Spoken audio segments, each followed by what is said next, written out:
Topic natin po, mga maling gawain sa pagligo at paglinis ng katawan. Number 1, sobrang tagal maligo.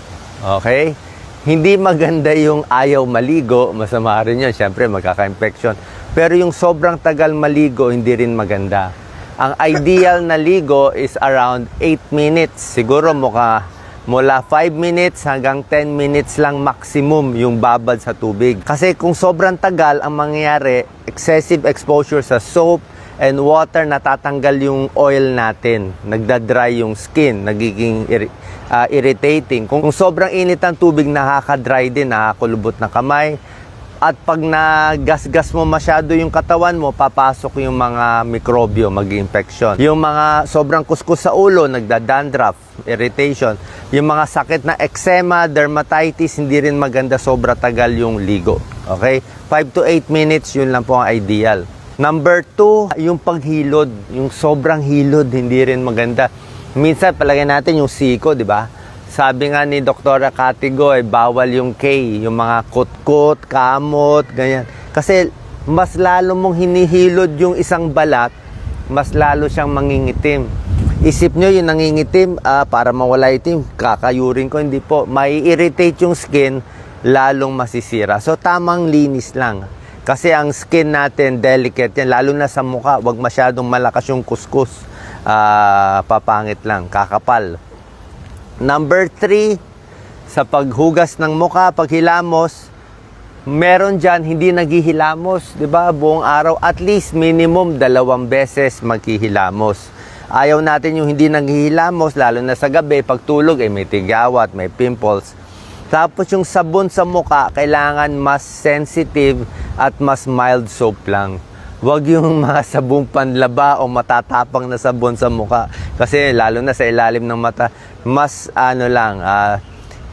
mild soap, hindi maghihilamos, wag din sobrang hilamos. Hilamos sa umaga, hilamos sa gabi. Yan ang secret pampaganda.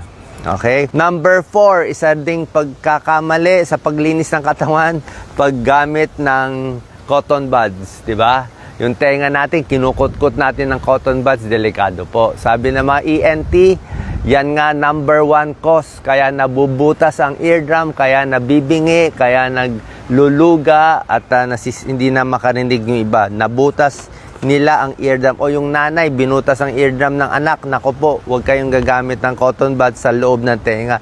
Sa iba nyo na lang gamitin yung cotton buds. Baka dito na lang, panglagay ng makeup. Number 5, pagsisipilyo. Ano ba mali sa pagsisipilyo?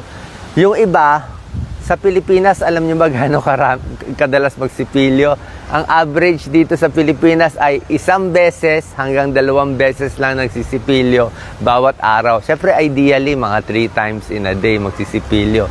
So, yung kulang sa sipilyo, hindi maganda. Pero yung sobrang pagsisipilyo po, hindi rin maganda.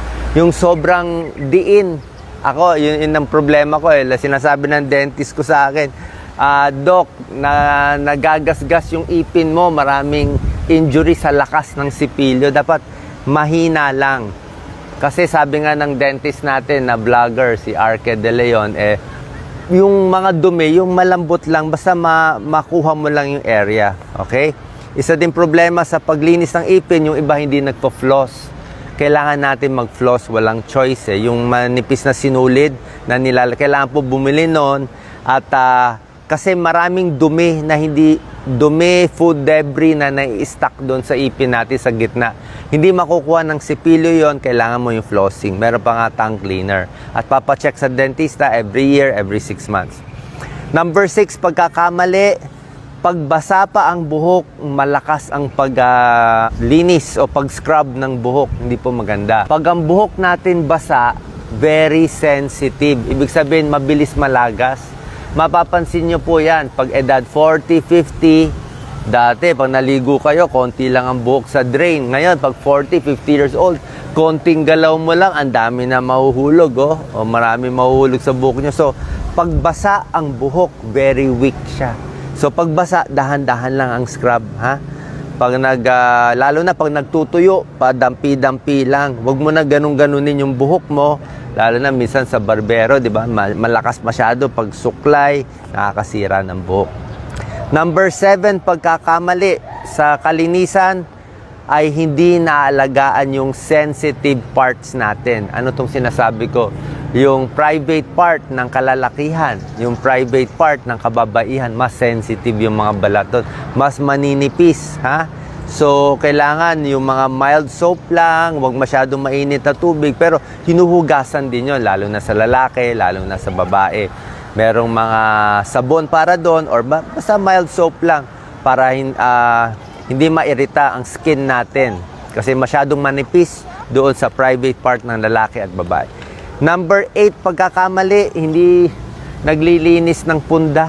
Doc Lisa, di ba? Yung linen, hindi nilalabhan. Every week, every 2 weeks, nilalabhan kasi sobra dumi yun. Ang tao po, hindi nyo alam naglalabas tayo ng dead skin cells. Dead skin cells, yung balat natin, natatanggal yan, di natin alam. Yan ang kinakain ng mga dust mites eh. So, pag yung linen natin, marami yan. Lalo na kung may alaga kayong hayop o aso, natutulog sa kama, madumi. Diba? So, dapat huhugasan ang linen. Kasi yung dumi ng bedsheet, dumi ng unan, pupunta sa mukha natin sa balat. Number 9, pagkakamali, ito po. Yung mga nagtitrim, yung nagpe-pedicure, nag-manicure, okay lang. Pero sa pedicure, alam niyo yung pedicure, pag-cut ng mga kuko natin, dapat diretso lang. Ako, ginagawa ko, diretso lang dapat kung ito yung kuko natin sa paa, dapat diretso lang siya.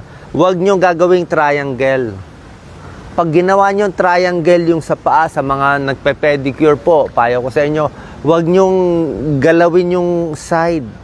Kasi pag sinira nyo, naging triangle yan, pwede silang magkaroon ng ingrown. Pag tumubo yan, yung kuko papasok sa laman. Kasi nga, ginawa mong triangle. Dapat square lang siya para napupush niya. Diba? Tsaka yung sapatos, wag din masyado masikip, nagkukos ng ingrown toenail. So, yung trim, tama-tama lang, mahaba-haba. Kasi may nerve ending siya, napakasakit. Pag nasobrahan mo, napaikli masyado yung pagputol ng kuko. And number 10, bad habit, hindi naguhugas ng kamay. Diba? Kailangan maghuhugas tayo ng kamay palagi kasi syempre hand washing yan. O minsan, pag umuubo, ubo sa kamay. Pag hahatching sa kamay, di nahawa mo ibang tao.